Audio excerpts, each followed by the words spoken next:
Muito bem, hoje é sexta-feira e você sabe que sexta-feira é dia de acordar cedinho, já pegar o celular, abrir o aplicativo da Cruzoé e ver todas as novidades da primeira revista 100% digital do Brasil.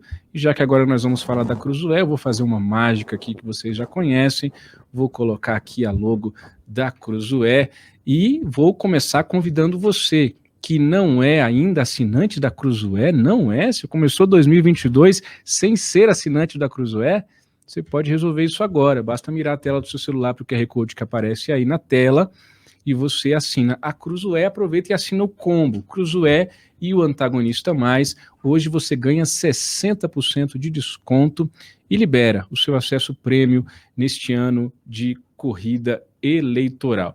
Para conversar um pouquinho com a gente sobre todos os destaques da nova edição da Cruzoé, está conectado conosco ao vivo, direto do Antagonista em São Paulo, do escritório do Antagonista da Cruzoé em São Paulo, o repórter Fábio Leite. Fábio, bem-vindo. Fala, Diego. Muito obrigado. Prazer estar aqui de novo falando com você e com a sua audiência, com a audiência aqui do Papo. Maravilha, Fábio. Feliz ano novo, muita saúde para nós. Para todos nós. Feliz ano novo para você também e para todos os espectadores aí. Muito bem. O pessoal já vai colocar na tela para a gente, por favor, estampando aí a manchete, a reportagem de capa da nova edição da Cruzoé, escrita pelo Fábio Leite, A Tropa de Lula. Só que a Tropa de Lula é a velha Tropa de Lula, é a tropa que você que nos acompanha já conhece, porque não foram nenhum nem 2 anos, foram 13 anos, mesmo que você tenha algum problema de memória, biológico ou não, crônico ou não, você deve certamente se recordar do que foi a era Lula para esse país. Fábio, por favor, fale-nos dessa tropa que já conhecemos. Pois é, Diego, a gente trouxe essa matéria para mostrar quem são as pessoas que o PT, a candidatura, a campanha do Lula está colocando em destaque, enfim, para ajudar o partido a retomar o poder nas eleições desse ano. E o gancho para essa matéria, o fato mais recente aqui que nos estimulou a trazer essa reportagem para os nossos assinantes, foi o fato do Lula ter escolhido o ex-ministro da Fazenda, Guido Mantega, para ser o porta-voz econômico do PT, dessa pré-campanha petista, né? Nessa série de artigos que o jornal Folha de São Paulo fez, né, convidando as campanhas dos principais presidenciáveis para falar sobre as questões econômicas, o PT foi lá e escolheu o ex-ministro Guido Mantega. Então a gente pegou esse episódio porque da escolha do ministro Guido Mantega, né, que e a gente conta nessa reportagem, continua sendo um conselheiro permanente ali do ex-presidente Lula, de todo o staff, no grupo que foi criado ali por um outro ex-ministro, que a gente também traz na matéria por conta de um papel fundamental que ele tem nessa pré-campanha e terá, principalmente na elaboração do plano de governo, que é o Aloysio Mercadante. O Mercadante foi ministro, 3 vezes ministro da ex-presidente Dilma, preside a Fundação Perseu Abramo, que é a fundação ali, né, do PT, bancada com fundo partidário, que elabora as teses e discute os temas ali que o partido depois dissemina e adota ali como plano de governo. Ele tem mantido contato frequente, conversas, não só com Lula, mas com toda essa equipe, né, de pensadores, digamos assim, do PT na área econômica. Então, assim, a gente traz essa reportagem, essa tropa, né, a gente consegue ver na foto aí, ao lado do Lula, o ex-ministro Guido Mantega, o mais longevo ministro da Fazenda, né, ficou cerca de 9 anos, né, pegou o segundo mandato do Lula e o primeiro mandato inteiro da Dilma, e ele é uma dessas mentes, dessas pessoas que está à frente aí das discussões, da formatação do que vai ser o plano de governo da campanha do Lula. Outro personagem que a gente conta nessa tropa, também ex-ministro do PT, é o jornalista Franklin Martins. Ele foi ministro da Secretaria de Comunicações no segundo mandato do Lula, voltou à tona agora, no ano passado, está coordenando as redes sociais da campanha, dessa pré-campanha petista, vai ter um papel fundamental agora nesse ano, né, durante a campanha efetivamente. A Gleisi, que também aparece na foto, presidente do PT, né, e igualmente ao ex-ministro Guido Mantega, também foi denunciada, né, na Lava Jato, conseguiu, assim como o ex-presidente Lula também, decisões favoráveis no Supremo, mas pesa ali sobre esse grupo várias e várias acusações. A gente traz até, vou dar só um detalhe que eu coloco nessa reportagem, né, porque com base nas delações, né, de um outro ex-ministro da Fazenda, né, o Antônio Palocci, e empresários, né, delatores graúdos ali, como Marcelo Odebrecht e o Eike Batista, a gente pode aferir que o Guido Mantega, no período em que ele foi ministro da Fazenda do PT, ele foi um eficiente tesoureiro de campanha, porque as acusações feitas pelos delatores, né, pelos empresários, e corroborada pelo ex-ministro Antônio Palocci, é de que os pedidos que os empresários faziam ali para o Guido Mantega, né, seja com MP de refis da crise, auxílio em contratos na Petrobras, onde o Guido Mantega foi conselheiro, esses pedidos só eram atendidos mediante contrapartida, e contrapartida era doação via Caixa 2 para as campanhas do PT. Então a gente também destaca isso na matéria. E o outro personagem outros dois, né, que aparecem aí na nossa capa, é o ex-ministro José Dirceu. A gente já falou um pouco dele na nossa última edição do ano passado, porque o Zé Dirceu, o PT tem mantido uma distância estratégica dele para esse círculo mais próximo do Lula e da campanha do Lula, para evitar desgaste, né, por tudo que o Zé Dirceu representa, condenado no Mensalão, condenado no Petrolão, foi solto junto com o Lula, né, depois daquela revisão da prisão após condenação em segunda instância, em 2019, e está articulando bastante nos bastidores, rodou o país no fim do ano passado, visitou cerca de 10 estados, conversando com lideranças políticas, algumas com quem eu conversei, me disseram que ele tem feito um trabalho que eles chamam de prospecção eleitoral. Então, às vezes, antes do próprio PT, do staff oficial da campanha, como a Gleisi, o próprio Lula conversar com algum dirigente, o Zé Dirceu já vai lá, conversa antes, alinha, vê o que pensa, o que pode ser feito, uma possível aliança, essa coisa que eles falam para a gente, né, nas nossas conversas, né, Diego? A gente estamos falando sobre cenário, sobre conjuntura. Essa prospecção, quem tem feito para o PT, para a campanha do Lula, é o Zé Dirceu. E tem também o Genuíno. O Genuíno hoje representa ali uma ala mais radical, digamos assim, né? Mais à esquerda, mas voltou também com bastante desenvoltura. Ele estava bastante sumido, a gente não via. Hoje ele participa toda semana de live, inclusive está encampando aí um abaixo-assinado, porque ele é contra, o grupo dele, mais à esquerda dentro do PT, é contra essa aliança que o Lula está querendo fazer com o Geraldo Alckmin, né, ex-tucano, para ser o vice dele na chapa na corrida presidencial. Muito bem, está todo mundo muito soltinho. Você falou da Gleisi Hoffmann agora há pouco, pode colocar na tela, por favor, pessoal. Hoje a Gleisi foi ao Twitter oferecer ali um tutorial gratuito de como destruir a economia brasileira. Ela reforçou a intenção do Partido dos Trabalhadores de revogar a reforma trabalhista, por exemplo, atacou o que ela chamou de privatização selvagem, atacou o teto de gastos, enfim, fez uma série de mensagens. É até bom que isso esteja acontecendo, esteja ocorrendo, para que todo mundo já perceba desde já, antes mesmo da campanha começar para valer, qual é a intenção do PT. Voltar ao poder e retomar tudo isso aí. Essa foi a Gleisi. O Dirceu, que o Fábio detalhava para a gente agora, que está sendo esse... Vai na frente, né? Vai na frente, Dirceu. Vai indo que depois eu chego. Conversa lá com a turma e traz algumas informações, até para eu saber, né? Tá fazendo esse trabalho aí. Agora, o Dirceu, enquanto o PT não dá para ele uma missão mais honrosa, está curtindo as férias. Ele está nesse início de ano, lá no litoral da Paraíba. Essas fotos que rodaram aí as redes sociais nos últimos dias, é José Dirceu andando de lancha, de iate, de barco, seja lá o que for, nas praias de João Pessoa, e ele aproveitou para fazer essa tal da prospecção, que o Fábio Leite nos informava. Esteve, por exemplo, com esse aí da direita, ó, que você conhece bem, já foi também capa da Cruzoé ainda em janeiro de 2020, o Ricardo Coutinho, ex-governador da Paraíba, que era do PSB, se filiou recentemente justamente ao PT.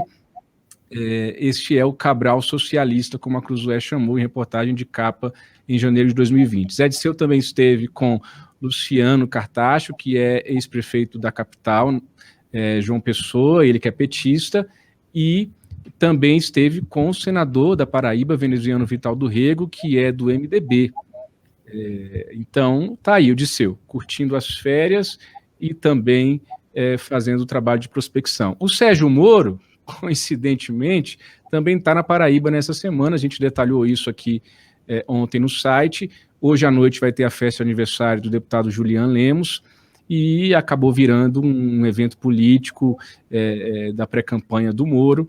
O Moro, então, dando entrevista lá na Paraíba mais cedo, foi comentado lá, foi provocado a comentar essa história do Disseu andando de lancha, e ele disse, então, em entrevista à Rede Mais da Paraíba, que esse é um retrato da impunidade, disse o ex-juiz da Lava Jato, abro aspas. Esse tipo de cenário deixa muito claro que quem está ao lado das pessoas e quem está ao lado de quem quer construir um Brasil melhor, e quem, no fundo, já se envolveu em coisa errada e hoje desfruta, no fundo, da impunidade. Isso, o passeio, completa Moro, é um retrato da impunidade. A gente tem que resgatar essa bandeira de combate à corrupção. É esse o ponto mais importante. Temos que ver como retomamos com essa bandeira. Muito bem, Fábio Leite, se você não tiver mais nenhum outro comentário a fazer sobre essa tropa lulista, peço que você nos detalhe outros destaques, por favor, da nova edição da revista. Vamos lá, a gente tem uma segunda matéria aqui muito interessante também da nossa colega Helena Amada, que fica em Brasília. A nossa segunda matéria aqui, Decifrando o Absurdo, né? Ela ouviu especialistas para a gente tentar entender o que passa na cabeça dessas pessoas que encamparam, desses políticos, né? O movimento anti-vacina, chamado movimento anti-vax. E a gente traz aí na capa da matéria a deputada Janaina Pascoal, mais votada aqui em São Paulo, 2 milhões de votos, que recentemente também passou a questionar a vacinação infantil, principalmente, num movimento já de aproximação, reaproximação, digamos assim, com o bolsonarismo, o presidente Bolsonaro, né? A Janaína tem uma pretensão de disputar as eleições desse ano, a vaga de Senado, e ela quer disputar a vaga de Senado nesse campo bolsonarista. Ela tinha se afastado, chegou a criticar, de certa forma, romper com o presidente Bolsonaro no início da pandemia, né, criticou o negacionismo do Bolsonaro com relação à pandemia, mas agora, né, nesse momento já pré-eleitoral, com intenções eleitorais claras, né, ela se reaproxima, começa a criticar a vacina, e o plano dela, a gente conta um pouco aí nessa reportagem da Helena, é que ela quer ser candidata de chapa, ser candidata ao Senado, na chapa do ministro Tarcísio de Freitas, aqui, governador de São Paulo, né, vai concorrer como candidato do Bolsonaro. Então a gente faz esse questionamento, ouve especialistas, porque é só cálculo eleitoral, é loucura, é ignorância, o que leva essas pessoas, né? E de fato a gente ouve um especialista, um cientista político, que tem um cálculo eleitoral ali em muitos desses comportamentos que a gente tem observado nas redes sociais. Gente que foi muito bem votada, que precisa garantir o seu nicho, quer garantir uma reeleição, sabe que o seu eleitorado pensa assim, né? Haja saldo, ou seja, muitos bolsonaristas votaram na Janaína, então, e agora ela encampou esse movimento anti-vacina. Nesse contexto de pré-campanha, a gente traz esse assunto, o caso dela como um gancho para explorar esse assunto tão importante, numa semana também que foi determinante, né? Você trouxe aqui ao longo da semana no Papo Antagonista, que foi a confirmação, a aprovação ali do início da vacinação infantil contra a Covid. Bom, posso passar para a próxima aqui, Diego? Por favor, Fábio, adiante. As excelências ocultas, aqui a matéria que a Ana Viriato e o Paulo Capelli fizeram, o pessoal vai botar a capa aí, são nomes aqui que talvez muito provavelmente quem está nos assistindo jamais ouviu, né? Mas são senadores da República, são suplentes que assumiram a cadeira de senador, porque os titulares teve caso, né, de falecimento, como o Major Olímpio, outros renunciaram, alguns fazem até uma renúncia estratégica por um período, para que o suplente tenha essa experiência, porque também tem pretensão de disputar a eleição desse ano, então ele precisa apresentar alguma coisa. Agora, o fato é que eles não têm muito o que apresentar. A gente traz aí, são seis senadores suplentes que assumiram em momentos diferentes a cadeira de Senado, né? E a gente traz nessa reportagem ali. O caso mais emblemático é o da mãe do ministro Ciro Nogueira, a senadora Eliane Nogueira, que você conhece muito bem, que está aqui no Senado, parece que a passeio, né? Eu estou te ouvindo falar, vou até te interromper, desculpa, porque, assim, coitado do brasileiro e da brasileira, que tem que saber quem são os 81 senadores, 513 deputados. Ao ler essa matéria saborosíssima assim, da Cruzoé hoje, eu fiquei me divertindo, porque nós jornalistas que estamos aqui em Brasília, trabalhando de dentro do Congresso, às vezes a gente esbarra também nessas imagens, nessas fotos, e fala, quem é essa pessoa? Quem? Exato. É senador. Não, é senador, é excelência, está com broche, está andando cheio de carregador de pasta atrás, pelo Salão Azul do Senado, e a gente, mas é quem? Não, é um suplente. Aí você vai descobrir, dentro desses acordos todos, como você dizia, né? Tudo isso é feito lá na campanha, minha gente. Olha, você vai ser meu suplente, eu vou deixar você no mandato pelo menos 1 ano, vou me afastar por questões pessoais ou por questões de saúde, seja lá o que for. Mas é isso, se pra gente já é difícil fazer o cara crachar, imagina pro pobre do leitor da Cruzoé e do antagonista. Fábio, pode continuar. Pois é, eles são marcados ali por usufruir de todas as benesses que um senador tem, né? Então, utilizaram auxílio mudança, auxílio moradia, residência oficial, viagens para o exterior, né? Como a senadora Eliane Nogueira, a mãe do ministro Ciro Nogueira, viajou para Madrid, para Roma, e a gente traz até nessa reportagem alguns fatos ali da rotina, né, dessas pessoas, né? No caso da senadora Eliane, ela está lá numa sexta-feira à tarde, tomando um chá da tarde com as amigas em Teresina, no Piauí, né? O suplente, o senador, né, Alexandre Giordano, aqui de São Paulo, que era suplente do Major Olímpio, ajudou financeiramente na campanha do Major Olímpio, né, que foi muito bem votado. O Major Olímpio faleceu, vítima de Covid, o Alexandre Giordano assumiu, ninguém sabe o que esse cara faz, né, lá no Senado, mas a gente traz um pouco na reportagem aqui, você vai ver o que ele faz lá no Senado, principalmente usar a verba de gabinete para se esbaldar em churrascarias. A gente até coloca ali que ele é o senador da churrascaria. O que tem de nota de almoço ali de 400, 500 reais, de fim de semana, inclusive, né, na churrascaria, e ele vai lá, almoça, se esbalda nos melhores restaurantes, nas melhores churrascarias aqui de São Paulo, e quem paga a conta somos nós. Muito bem, muito bem. Muito bem para a notícia, não para o que você está nos trazendo, né, Fábio? Quem paga a conta somos nós. Temos também entrevista do Duda Teixeira, reportagem, 1 ano de invasão do Capitólio, né? A gente traz essa reportagem, Lições do Capitólio, né? O nosso especialista em noticiário internacional, Duda Teixeira, traz um apanhado geral, né, dessa invasão, desse triste acontecimento, né, que completou 1 ano nessa semana. E, assim, o que foi feito nos Estados Unidos, né? São mais 700 indiciamentos, a polícia, né, o FBI e outras instituições estão trabalhando ainda para identificar todos os invasores e puni-los. A gente tem até um brasileiro envolvido nessa confusão, que já sofreu uma sanção, fez inclusive um acordo para não sofrer uma sanção ainda pior do governo americano.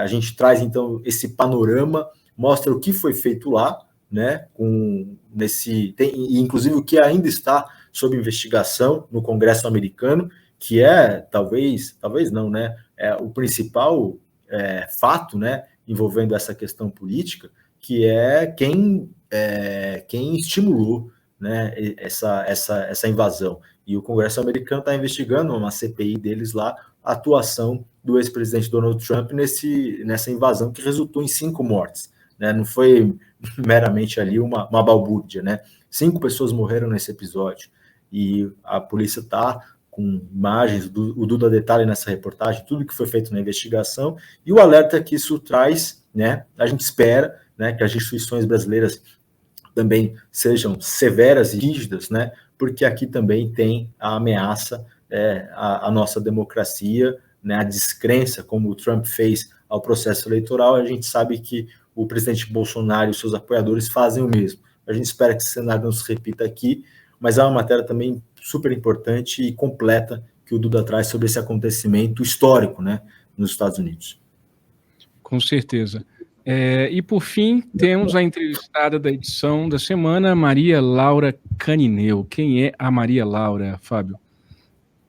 A Maria Laura é a diretora da Human Rights Watch no Brasil, né? Essa ONG que trata com direitos humanos. É uma entrevista também muito boa e, assim, de um assunto, de um tema muito caro para nós aqui no Brasil e que também passa por um processo super delicado, né, com esse governo. Então, ela fala um pouquinho dessa dificuldade, né, da relação de diálogo com o governo, um governo que estimula né, as violações de direitos humanos, né? A gente viu isso durante a pandemia, né, inclusive, que não tem nenhuma preocupação com essa questão. Então, ela fala um pouquinho da atual conjuntura, muito desfavorável, né, para quem trabalha com isso, e também ressalta o papel das instituições que ainda continuam funcionando firmemente para garantir os direitos humanos aqui no Brasil.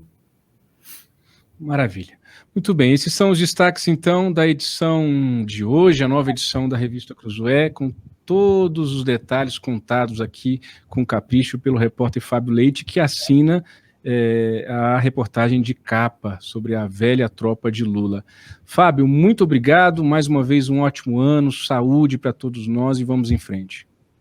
Eu que agradeço. Vamos trabalhar muito esse ano, mas com muito prazer aí para deixar os nossos espectadores, nossos leitores muito bem informados. Até a próxima, Diego. Um abração, Fábio.